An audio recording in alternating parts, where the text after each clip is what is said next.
Pourquoi est-ce qu'on postule? Pourquoi est-ce qu'on travaille? Pourquoi est-ce qu'on se lève tous les matins? Pas par plaisir, pas parce que waouh, j'ai envie de travailler tout au long de la nuit. Il est 4h43 du mat. Et je viens de finir ma journée.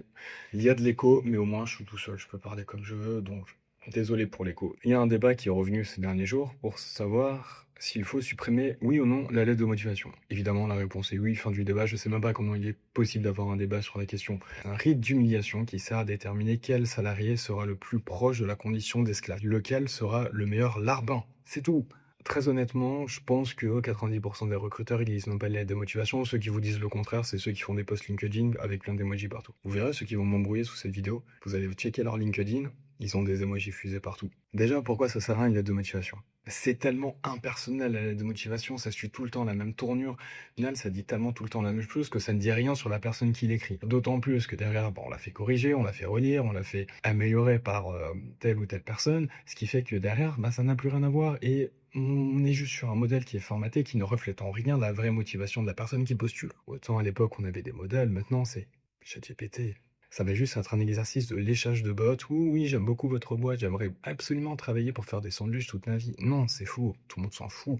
On veut juste tirer les pompes au maximum pour être sûr d'avoir le job.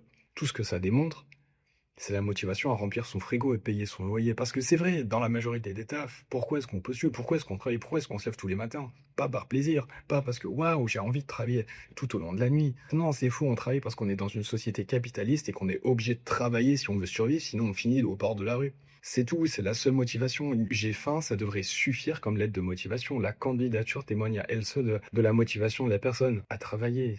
Je vous le dis, hein, on est en 2025, je pense que ma dernière lettre de motivation, si je me souviens bien, ça devait être en 2020 quand je cherchais des stages, et même les stages que j'ai eu dans le cadre de l'école d'avocat, j'avais pas fait de lettre de motivation. En revanche, on m'a demandé les lettres de motivation pour Ikea, pour Kiabi, pour McDonald's. Tous les tafs que j'ai fait l'été, on m'a demandé des lettres de motivation, et j'ai rédigé des trucs qui étaient totalement bullshit. Juste, fallait payer ses factures. Et derrière, les métiers qui s'inscrivent dans un projet professionnel, j'envoyais un CV avec 3 lignes, un mail, et puis la motivation se témoigne au moment de l'entretien.